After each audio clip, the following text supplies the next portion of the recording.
Bonjour, la faim et le poids sont-ils des amis ou des ennemis? Autrement dit, comment la faim pourrait-elle réguler notre poids? Voici quelques explications. Dans une journée, nous allons dépenser un certain nombre de calories. Alors, nous ne savons pas pour chaque individu combien de calories il dépense. D'ailleurs, ça n'a pas d'intérêt. Vous allez comprendre très vite pourquoi. À la fois parce que les calculs sont toujours très approximatifs, puisque nos dépenses de calories dépendent de multiples facteurs comme la température extérieure, mais aussi notre fatigue, ce que nous avons mangé la veille. Et vous allez voir en fait que c'est peut-être pas très utile de compter les calories. En tout cas, dans une journée, nous allons dépenser un certain nombre de calories et en fonction de notre poids, c'est-à-dire selon que l'on est à son poids d'équilibre ou pas, il va y avoir des phénomènes qui vont se mettre en place. Alors déjà, faisons le point sur le poids d'équilibre. Qu'est-ce que c'est? Le poids d'équilibre, c'est le poids génétiquement déterminé, celui que nous sommes censés avoir, à l'image de notre taille ou de la couleur de notre peau. Ce sont des éléments que nous ne choisissons pas. Et notre réserve de graisse est très importante, hein, elle est vitale même, puisqu'elle va nous permettre, en cas de famine, de survivre et d'aller chercher de la nourriture plus loin. Vous imaginez à l'échelle de l'humanité qu'il y a eu plus souvent des famines que des périodes d'abondance alimentaire. Donc grâce à ce tissu graisseux, nous sommes toujours vivants sur cette planète. Notre réserve de graisse nous sert aussi à nous protéger du froid et à nous protéger des chocs. Les organes vitaux sont ainsi un peu protégés des chocs. Notre tissu graisseux sécrète aussi des hormones comme la leptine, nous allons le voir juste après. En tout cas, voilà, notre tissu graisseux est extrêmement vital et est propre à chaque individu. Ce qui peut être source de souffrance, bien entendu, puisqu'en fonction des normes médicales et des normes sociales, dès lors que l'on est en dehors des normes, il peut y avoir une souffrance. Malgré tout, c'est comme si vous me disiez, voilà, moi je chausse du 43, je suis une femme et j'en souffre. Malheureusement, voilà, vous êtes hors norme, mais c'est votre pointure tout simplement et il ne s'agit pas de faire autre chose que de choisir la bonne chaussure pour votre pied.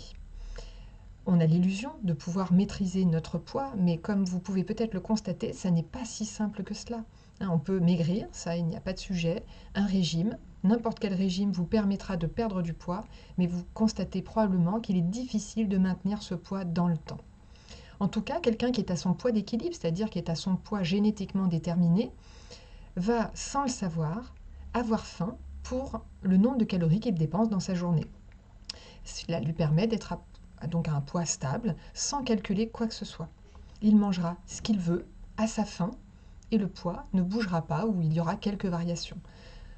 Comment sait-on que l'on est à son poids d'équilibre? C'est une question souvent posée et tout à fait légitime.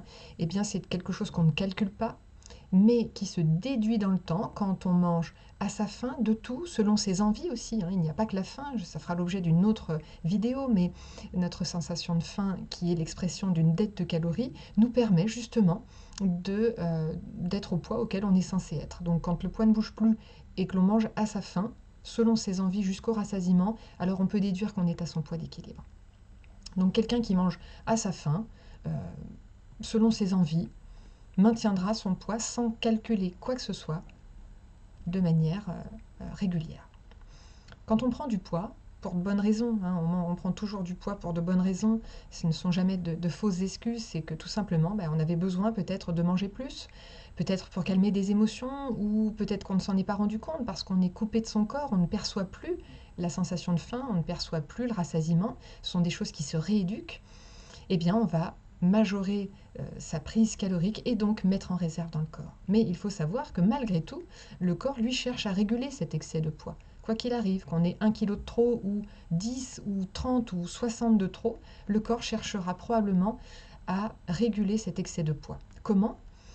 Eh bien, le corps sécrète entre autres de la leptine, le tissu graisseux sécrète de la leptine qui, elle, en retour, va diminuer l'appétit. On dit qu'elle est anorexigène.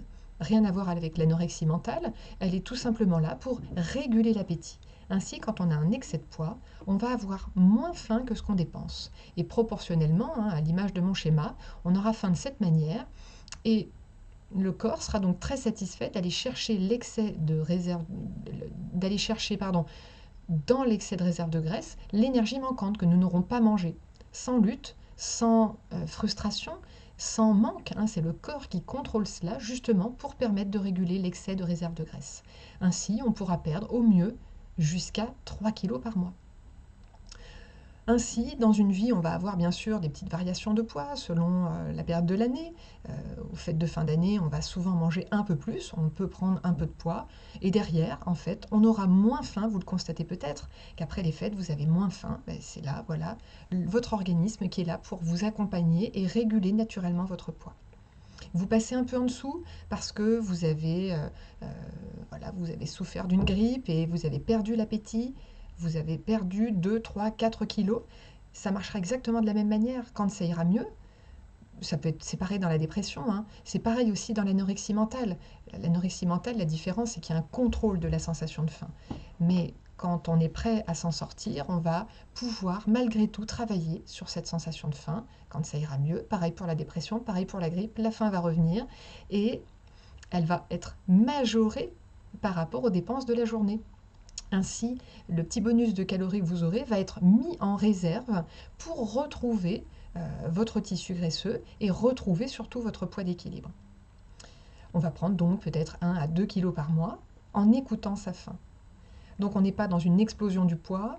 Et chose très importante quand on souffre d'anorexie mentale, c'est qu'il est important de savoir que le jour où on atteint son poids d'équilibre, la faim est diminuée, est ajustée et va être égale aux calories dépensées dans la journée.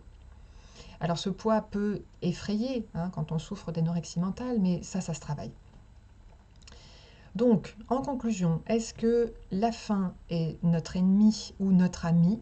Vous l'aurez compris, c'est clairement notre ami, mais parfois, voilà, on ne sait plus la ressentir, on ne sait plus la reconnaître. Ou si on la reconnaît, on en a peur, parce que dans les régimes, voilà, on a peut-être appris que la faim était un ennemi et qu'il fallait tout faire pour ne pas avoir faim, en mangeant par exemple beaucoup de légumes. Mais au contraire, voilà, elle est régulatrice à la fois de notre poids, mais aussi de notre plaisir gustatif, elle est responsable aussi de l'apparition plus facilement du rassasiement. Bref, tout se met en place quand la sensation de faim est là, lorsque nous mangeons, tout en sachant, ça fera l'objet d'une autre vidéo, qu'il est normal aussi de manger sans avoir faim. Il n'y a aucune anomalie à cela, donc le tout s'équilibre. Donc si vous souhaitez travailler sur ce plan-là, si vous souhaitez vous faire aider pour mieux reconnaître votre sensation de faim, pouvoir mieux la respecter sans avoir peur d'elle, si voilà, vous voulez travailler sur vos sensations alimentaires, faites-vous accompagner par un professionnel de santé. Vous avez des personnes qui sont spécialement formées et vous trouverez dans l'annuaire du GROS, qui est le groupe de réflexion sur l'obésité et le surpoids, des professionnels très compétents qui vous permettront de travailler à faire la paix avec l'alimentation et notamment à vous reconnecter à vos sensations alimentaires de faim, les envies, le rassasiement, pour probablement retourner vers votre poids d'équilibre. À bientôt!